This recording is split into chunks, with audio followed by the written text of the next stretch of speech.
¿Qué es lo que Dios hace cuando interviene en la vida de una persona para llevarla a la fe? Lázaro había estado muerto durante 4 días y el único poder en el universo que podía sacar ese cadáver de esa cueva era el poder creativo y energizante de Dios. Y Cristo no invitó a Lázaro a salir de la tumba. Él no esperó a que Lázaro cooperara. Él dijo: Lázaro, ven fuera. Hoy, en Renovando tu Mente, el llamamiento eficaz.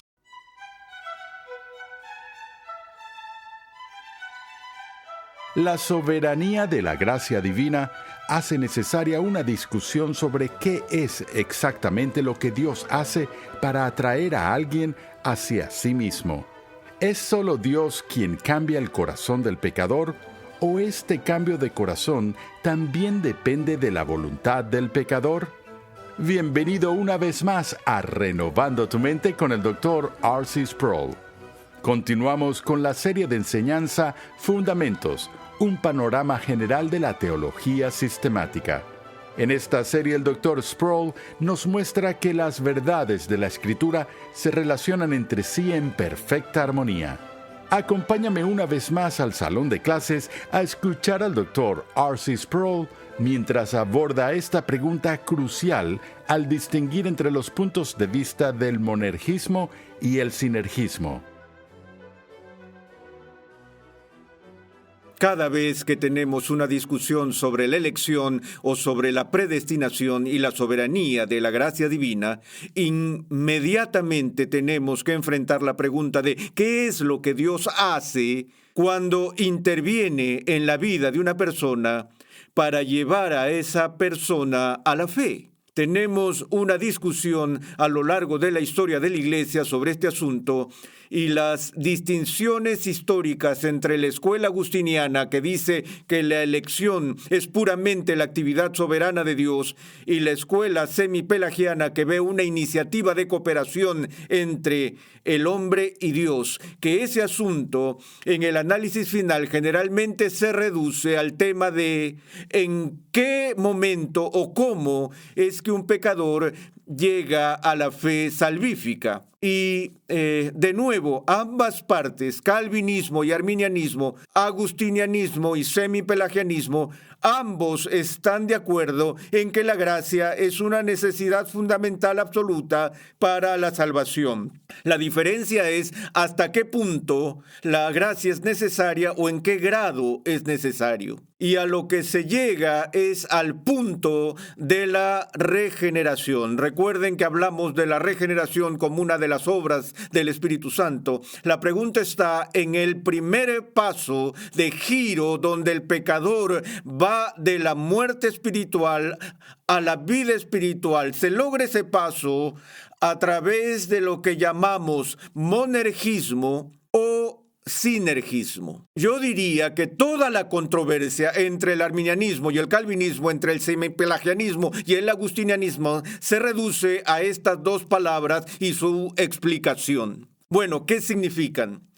Bueno, el monergismo proviene, como lo sugiere la palabra, del prefijo mon, que significa uno, y de la palabra erg, que en español es el símbolo para ergio, una unidad de energía o trabajo, la cual es la raíz para la palabra energía, por lo que el monergismo tiene que ver con un trabajador o una persona que está haciendo el trabajo. El sinergismo tiene que ver con que dos o más personas están trabajando juntas. El prefijo sin significa con o junto con, y por lo tanto esto tiene que ver con la cooperación o una iniciativa de cooperación. De nuevo, aquí no lo entendió así. Es la gracia de la regeneración, una gracia operativa o una gracia cooperativa. Cuando Dios vivifica a una persona que está muerta en pecados y delitos, cuando el Espíritu Santo regenera al pecador, Él le presta poder para un ejercicio o para una iniciativa a la cual el pecador debe añadir parte de su energía, parte de su poder para lograr el efecto deseado, o es la obra de regeneración una obra unilateral y monergista de Dios. ¿Es Dios y solo Dios quien cambia el corazón del pecador, o es Dios quien ofrece su ayuda para cambiar el corazón del pecador, y que esa obra de gracia de cambiar su corazón en el análisis final se basa en la voluntad del pecador de ser cambiado, en su cooperación con la oferta de una gracia redentora? De eso es que se trata. Demos un vistazo a algunos de los textos bíblicos que son relevantes para nuestro tema. Ya creo que vimos el texto de Efesios antes, pero haré otro repaso ya que es muy importante. Capítulo 2 de Efesios. Y Él os dio vida a vosotros que estabais muertos en vuestros delitos y pecados, en los cuales anduvisteis en otro tiempo según la corriente de este mundo, conforme al príncipe de la potestad del aire, el espíritu que ahora opera en los hijos de desobediencia, entre los cuales también todos nosotros en otro tiempo vivíamos en las pasiones de nuestra carne, satisfaciendo los deseos de la carne y de la mente, y éramos por naturaleza hijos de ira, lo mismo que los demás. Pablo está viendo hacia atrás y está hablando con sus amigos y compañeros conversos entre los cristianos de Éfeso, y les recuerda quién es el que los levantó de la muerte espiritual. Que mientras estaban muertos en sus pecados y delitos, Dios, Espíritu Santo, los vivificó.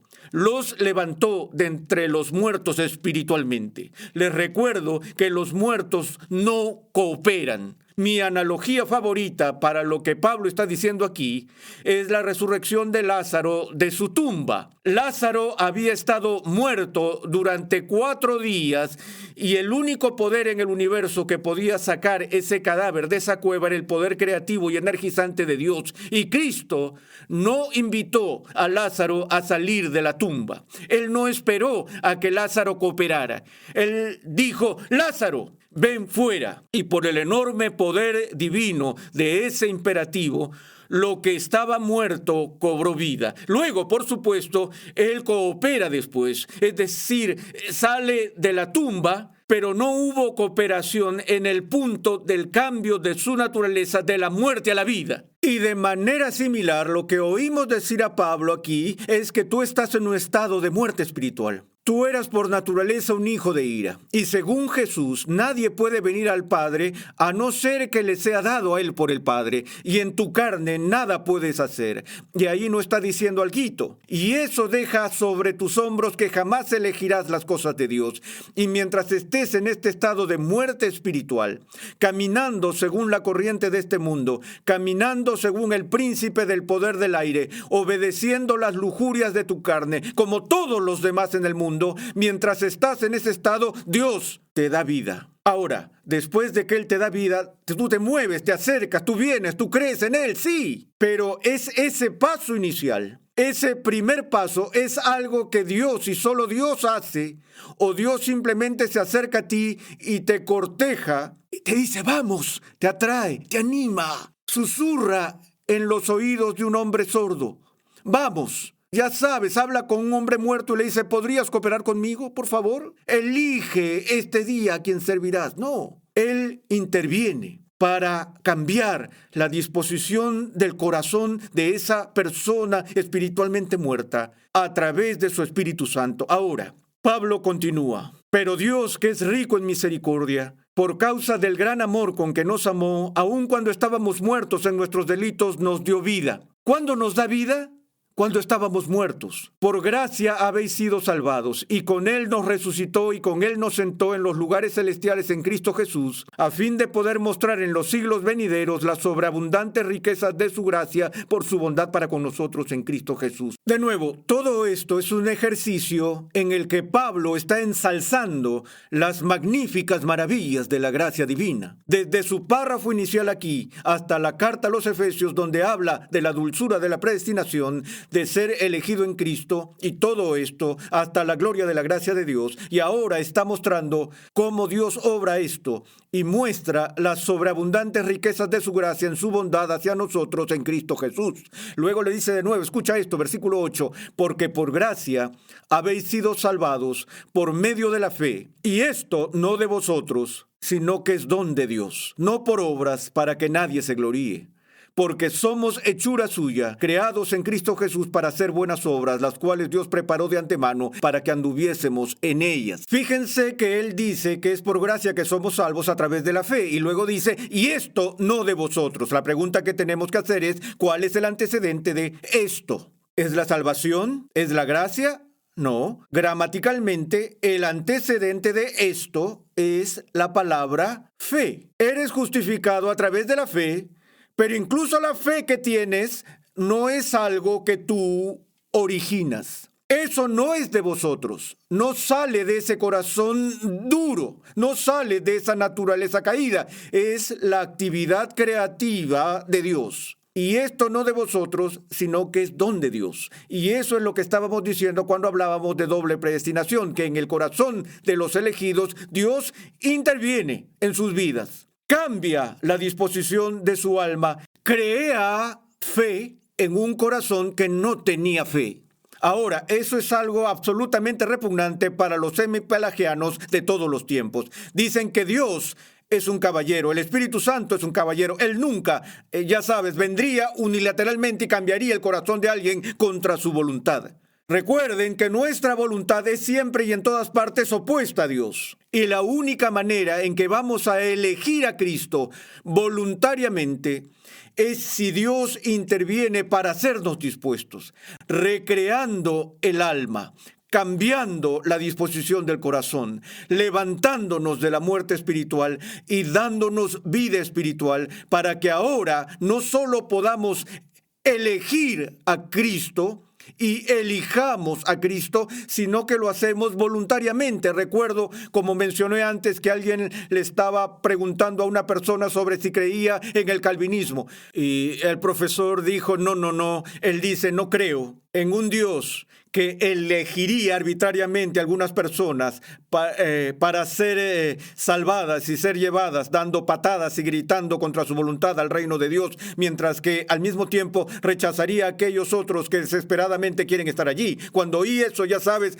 solo sacudí la cabeza y dije, hey, si eso es calvinismo, estoy tan en contra del calvinismo como este hombre. ¿Cómo podía estar tan tergiversado? Lo que él estaba diciendo es que Dios es arbitrario, Dios nunca es arbitrario. Y el hecho de que la razón de tu elección no esté en tus manos no significa que Dios sea caprichoso, antojadizo y arbitrario y que no tiene ninguna razón para la elección, sino que continúa y dice que Dios elige arbitrariamente a algunas personas y las arrastra pataleando y gritando contra su voluntad. Todo el asunto de la regeneración es el cambio de la voluntad donde los no dispuestos son dispuestos por el Espíritu de Dios, donde aquellas personas que odiaban las cosas de Dios porque estaban espiritualmente muertas, ahora tienen una nueva disposición, un nuevo corazón. Es por eso que Jesús dijo, a menos que nazcas de nuevo, ni siquiera puedes ver el reino de Dios y mucho menos entrar en él. Jesús ve como la condición necesaria para entrar al reino de Dios. El primer paso absolutamente esencial para cualquier respuesta de fe es que seas regenerado. Ahora, la diferencia básica entre teología reformada y teología no reformada es el orden de salvación con respecto a la relación entre fe y regeneración. La gran mayoría de los cristianos evangélicos profesos creen que la fe viene antes de la regeneración. En otras palabras, para nacer de nuevo, tienes que creer, tienes que elegir a Cristo. Si eliges a Cristo y tomas la decisión, entonces, en respuesta a esa elección y a esa decisión, Dios te hará renacer. Y la teología reformada ha estado tras eso desde los días de Agustín, o debo decir desde los días de Pablo. Porque si ese fuera el caso, no tendría absolutamente ninguna esperanza de la salvación de ninguna persona en este mundo. Porque no importa cuán persuasivo seas, no importa cuán elocuente seas, no importa cuán poderoso seas, no importa cuán influyente seas, ¿de qué manera vas a poder persuadir a una persona que está espiritualmente muerta, que está en enemistad con Dios, que está completamente en la carne, quien fuera de la regeneración y de renacer ni siquiera puede ver el reino de Dios? ¿Cómo vas a persuadir a esa persona para que elija a Cristo y quien él no quiere en absoluto? No puedo cambiar el corazón de otra persona. Puedo presentar el mensaje, puedo argumentar a favor y tratar de ser convincente, puedo hacerles ver, puedo ser fiel al Evangelio, pero a menos que Dios cambie el corazón, yo puedo plantar, alguien más puede regar, pero solo Dios puede dar el crecimiento. Solo Dios tiene el poder de cambiar la naturaleza del alma humana. Y entonces podríamos decir que la regeneración precede a la fe. Esa es la esencia de la teología reformada. Ahí mismo, que es Dios el Espíritu Santo quien primero cambia la disposición del alma antes de que alguien tenga fe. Ahora, cuando creo, ¿de quién es la fe? ¿Dios está creyendo a través de mí? No, yo soy el que cree. ¿Elijo a Cristo? Sí, elijo a Cristo. Dios no elige por mí. Estoy eligiendo a Cristo, estoy respondiendo. No me están arrastrando, pataleando y gritando contra mi voluntad. Todo el asunto es que mi voluntad ha sido cambiada y por lo tanto ahora eso que odiaba antes, ahora amo y corro al Hijo, porque eso es lo que quiero. Porque Dios me ha dado el deseo de sí mismo en mi alma. Y luego, la otra parte de esa tergiversación, Dios rechazando a la gente que desesperadamente quiere estar allí. ¡Qué distorsión de la visión bíblica del hombre natural! Que tiene la idea de que el hombre natural está corriendo desesperadamente tratando de encontrar a Dios, tratando de entrar en el reino, pero Dios dice, no, lo siento, no estás en la lista, no puedes entrar. Recuerden que toda la raza humana está muerta en pecado. No hay nadie tratando de ir a Cristo fuera de la gracia de Dios, de la gracia especial de Dios. Por último, como he dicho, ambas partes en esta disputa están de acuerdo en que la gracia es una condición necesaria. Donde ellos realmente están en desacuerdo sobre ese punto de monergismo y sinergismo es si la gracia de la regeneración es eficaz o no. O, para usar un lenguaje más popular, irresistible. Hay quienes dicen que tienes que tener la gracia de Dios para venir a Cristo. Antes de que pase algo más, la gracia debe ser lo primero, debe ser preveniente o que precede. Pero esa gracia preveniente que viene y sin la cual ni siquiera podrías venir a Cristo, no es irresistible. Tienes el poder de rechazarla. Así que de nuevo, esa gracia de asistencia que se te ofrece, tú puedes cooperar con ella o no cooperar con ella. Y en el análisis final, toda tu salvación depende de si tú, mientras aún estás muerto en tus pecados y delitos, mientras aún no eres salvo, mientras sigues siendo un hijo de tinieblas y estás en la carne, antes de nacer de nuevo, toda tu salvación depende de que cooperes. Entonces digo que es una teología sin esperanza. No aguantaría ni 5 minutos en el ministerio si creyera eso. Me quedaría durmiendo mañana, porque no toma en serio la postura bíblica del carácter radical de la caída humana, que simplemente somos incapaces de convertirnos por nosotros mismos, incluso de cooperar, porque esa cooperación presupone que ya se han producido un cambio. Y hasta que ese cambio no haya sucedido, nadie cooperará nunca. Se los pongo simple a mis amigos. Les pregunto, ¿eres tú cristiano? Dicen que sí. Y digo, ¿tienes un amigo o un vecino o un familiar que no es cristiano? Correcto. ¿Por qué tú eres creyente y esa otra persona no lo es? Es porque Dios te dio gracia que Él no dio al otro. Oh, no, Dios nos dio la misma gracia. Yo digo, bien, si Dios te dio la misma gracia y eres creyente y Él no lo es, ¿por qué es así? ¿Será que eres más justo que la otra persona? ¿Y qué es lo que van a decir una y otra vez y mil veces? No, ciertamente yo no voy a decir eso. Bueno, será mejor que no digas eso porque ahora no solo has negado la elección, has negado el evangelio también. Les digo, bueno, ¿es porque eres más inteligente? No. Porque si dices que sí, te voy a decir por qué eres más inteligente. ¿De dónde sacaste tu inteligencia? ¿Dios te dio más inteligencia de la que le dio al otro? Yo diría, bueno, ¿por qué es así? Bueno, porque yo dije sí y él dijo no. Le dije, lo sé, eso es lo que estamos averiguando. ¿Por qué dijiste que sí? ¿Cómo no puedes aceptar y creer que no es porque eres más justo cuando diste la respuesta correcta y tu amigo dio la respuesta equivocada? Voy a decir que la única razón por la que diste la respuesta correcta es porque Dios en su gracia te cambió y te moldeó de tal manera que eres la obra creada en conformidad con Cristo Jesús. Dios te rescató, cambió tu corazón, por eso no hay justicia en eso. Si Él solo te ofreció eso y dejó el punto decisivo en tus manos, entonces tienes algo de lo cual jactarte y es porque eres más justo que la persona que dijo no. Porque la respuesta a Dios, que es la respuesta correcta, es sí. Y decir no a Dios es un pecado. Tú no pecaste, Él pecó. Tienes algo de lo cual jactarte. Pero para la gente ese es el punto en el que empiezan a decir, bueno, tal vez no debería decir eso. Sí, pero no esperes a llegar a ese punto para no decir eso. No lo digas nunca, ya sabes, en ningún momento. Bueno, en un último texto muy rápido, en Romanos, la famosa cadena dorada que leemos en Romanos 8, el versículo favorito de todos, y sabemos que para los que aman a Dios todas las cosas cooperan para bien, esto es, para los que son llamados conforme a su propósito. Porque a los que de antemano conoció, también los predestinó a ser hechos conforme a la imagen de su Hijo, para que Él sea el primogénito entre muchos hermanos, y a los que predestinó, a esos también llamó, y a los que llamó, a estos también justificó, y a los que justificó, a estos también glorificó. Hay una cadena aquí. Una secuencia que empieza con el conocimiento previo. Y del conocimiento previo está la predestinación. Y de la predestinación hay ¿qué? El llamamiento. Del llamamiento, la justificación. De la justificación, la glorificación. Ahora, esta es una declaración elíptica donde cada comentarista entiende que hay algo que se asume en el texto y que no está escrito. Y esa es la palabra todos. A todos los que Dios conoció de antemano los predestinó. Y a todos los que predestinó también los llamó.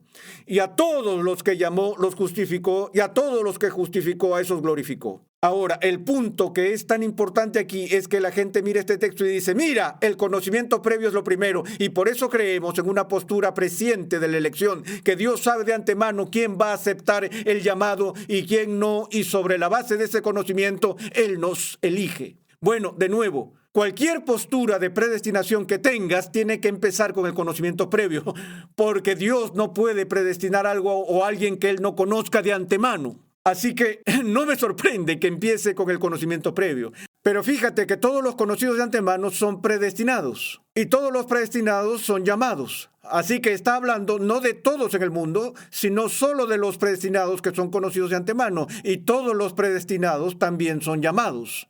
Ahora, el punto clave aquí es que todos los que son llamados son justificados. Lo que significa que todos los que son llamados tienen fe. Lo que significa que este texto no puede estar hablando de lo que llamamos el llamamiento externo del Evangelio, donde todo el mundo es llamado indiscriminadamente a la predicación pública del Evangelio. Pero está hablando del llamamiento interno, el llamamiento operativo de Dios Espíritu Santo, cuando Dios Espíritu Santo eficazmente cambia su corazón. Eso es lo que llamamos el llamamiento eficaz de Dios, el Espíritu Santo, quien realiza en nuestro corazón lo que Dios ha diseñado que Él haga desde la fundación del mundo, que la predestinación pueda ser plena, que todos los que están predestinados son llamados vigorosamente por el Espíritu Santo, todos los llamados por el Espíritu Santo son justificados y todos los que son justificados son glorificados. Si aplicamos categorías arminianas a esta cadena dorada, tendríamos que decir que algunos que son conocidos de antemano son predestinados, algunos que son predestinados son llamados, algunos que son llamados son justificados, algunos que son justificados son glorificados, y todo el texto no significa nada.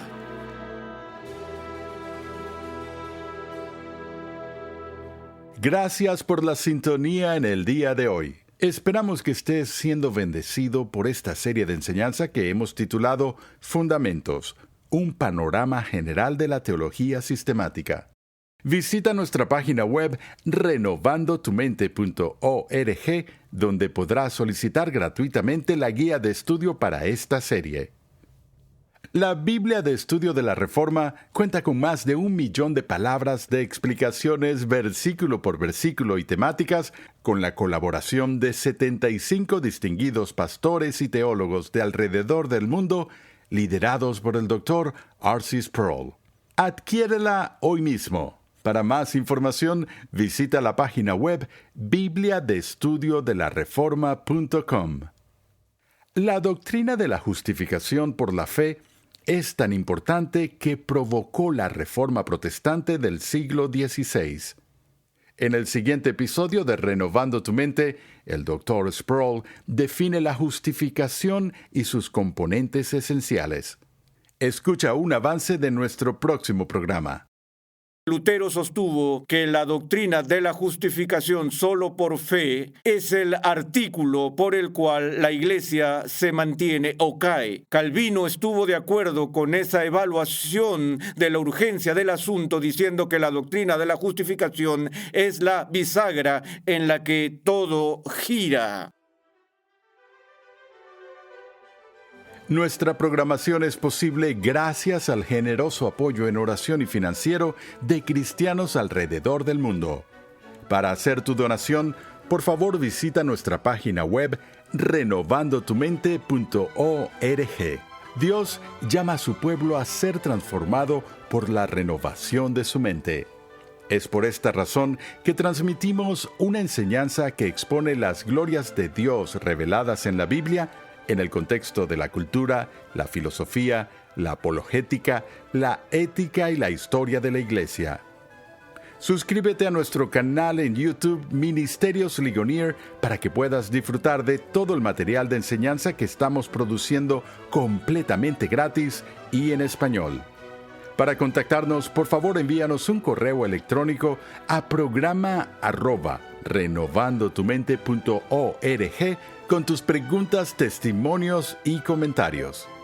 Renovando tu Mente es una producción de los Ministerios Ligonier, la confraternidad de enseñanza del Dr. R.C. Sproul. Nuestra misión, pasión y propósito es ayudar a las personas a crecer en su conocimiento de Dios y su santidad. Sintonízanos nuevamente en esta misma emisora y en este mismo horario y únete a nuestra gran comunidad virtual en las redes sociales.